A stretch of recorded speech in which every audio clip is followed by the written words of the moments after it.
Hi, and welcome back to the Crafty Author. My name is Anissa. I am the Crafty Author. Welcome to my workroom. Today, I'm going to be showing you some things that I'm working on down here. I have started a new rag quilt because I got an order for a rag quilt. It is super cute. It is a Harry Potter one.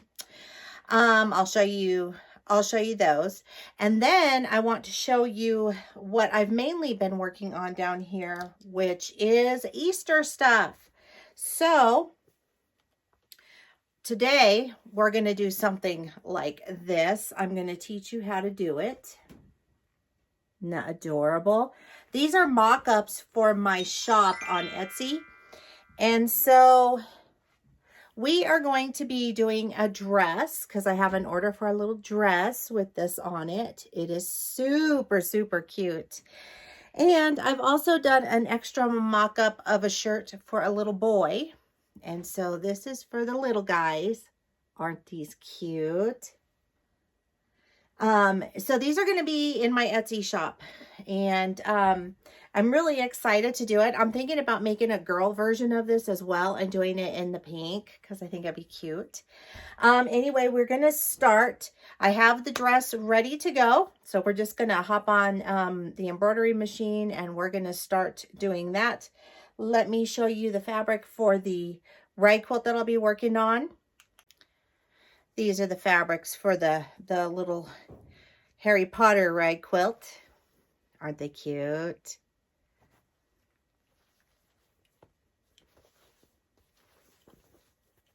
So the little flowers go next to that. And then this is the backing fabric. And you can see how super soft that truly is. So that will be another tutorial that will be coming up. So I just wanted to get that out of the way just so you knew what I was working on. So we're going to start on the dress. I'm going to show you how to hoop it. I'm going to show you how to get it on there, and off to the races we go. Okay, so we are going to, this is our dress, and it's really cute. You can see it's got the polka dots, it's pink, it's adorable. So I'm going to fold it in half because we want to prep this before we start doing anything with it. So I'm just going to fold that in half. You can use an iron to crease it if you'd like. So since mine is still a little bit warm, I think I'll do that. That way I will be able to see that center seam right there. And then what I like to do also is I like to fold my stabilizer in half. And we are going to be using the Echidna hooping station again, just because I find that that makes it a lot easier. This doesn't have to be exactly precise, but I find that this really does help me to be able to hoop it centered. So then I take my magic marker here and I just mark there and there at the bottom, center. And this will help me so that I can see if I am lined up. Okay, so this is my cutaway. I'm actually using tearaway because I need to use it up. But this is poly, no-show poly mesh. And we need that because this fabric is very stretchy and we're going to embroider on that. So we want to make sure that everything is good and stabilized. So what I like to do is I take my hoop, and you want to make sure that your screw is down facing you so that you can make any adjustments that you need to.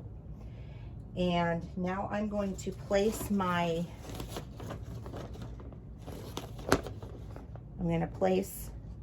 stabilizer on here.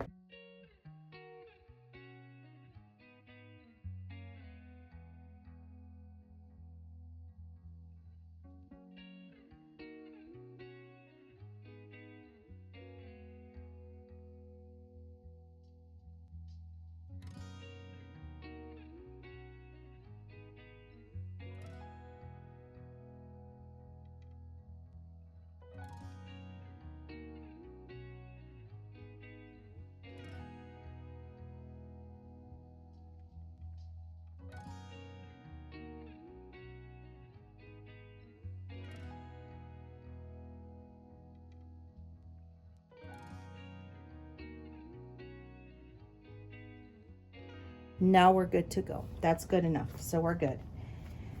So we're going to go over to the machine and we're going to stick this in there. We are going to do this on our 10 needle, and we are doing this because, hold on, wrong side. We're doing it on the 10 needle because it has a lot of color changes, and that is going to make it so much easier to do our stitching on this. So I'm just gonna put in our our garment. Jeez, can't speak today. I'm gonna make sure that this is hooped nice and tightly, because you don't want your hoop coming loose, that's for sure. Okay, I am going to turn the light on the machine, and there you'll be able to see that. I'm gonna make sure that we are open there. So when I talk about it being open, this is what I'm talking about. So this bar in here where the bobbin sits is actually keeps this from sewing itself together. This is one of the unique things about a 10 needle or a multi-needle machine, is that it has this bar. So you can do the garments and it makes it much easier, whereas on a regular domestic embroidery machine, you have to pull all of this fabric back and try not to sew that together. So I just wanted to clarify that because I get asked that question actually quite often. And so that is the difference. So now we're going to go ahead. I'm just going to select the design on our machine.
All right, so our design is done, so we can take the hoop off. Just gonna do that. And I'm just gonna come from underneath and pull my hoop out like that. Set that aside. The next thing that we would like to do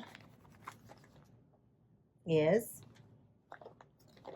flip this inside out because now we need to get all of this stabilizer out of here. Okay, so this is just tear away. You can also clip your threads at this point in time, which is what I think I'm going to do here. I'm just going to go ahead and clip and clean these up because this is actually for someone. This isn't for my personal use. So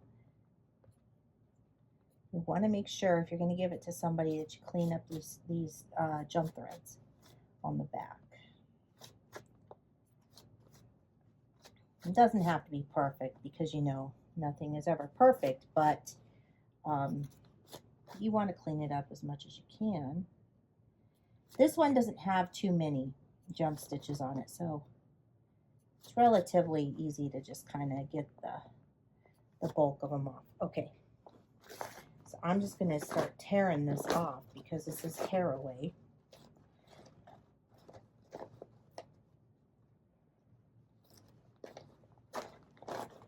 You just give it a good tug and it comes right off. It's really very simple.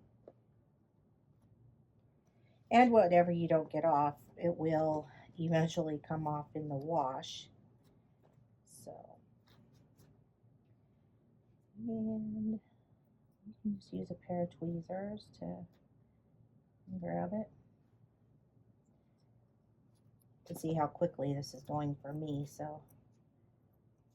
Now, some designs are a little, you know, tougher to get the stabilizer off, but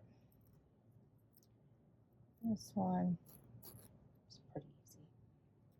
Like, I'm not going to worry about that. That's so tiny in there that it won't make a difference. Okay.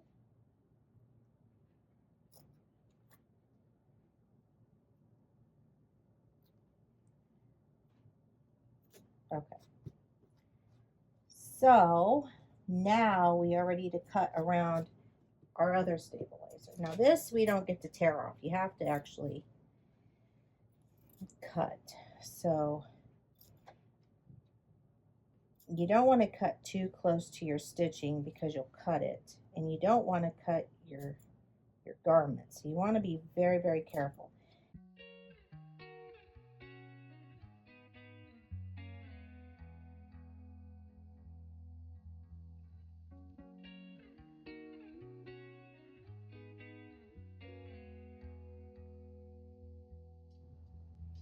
All right, so the iron is warm. Now, if you have a heat press, you can do this with a heat press as well, but I do have one, and I am just going to use my iron because I don't have the heat press turned on. So I'm just going to put it on there.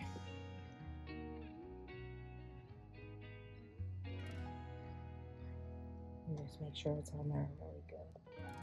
And then we're going to flip our little dress inside out.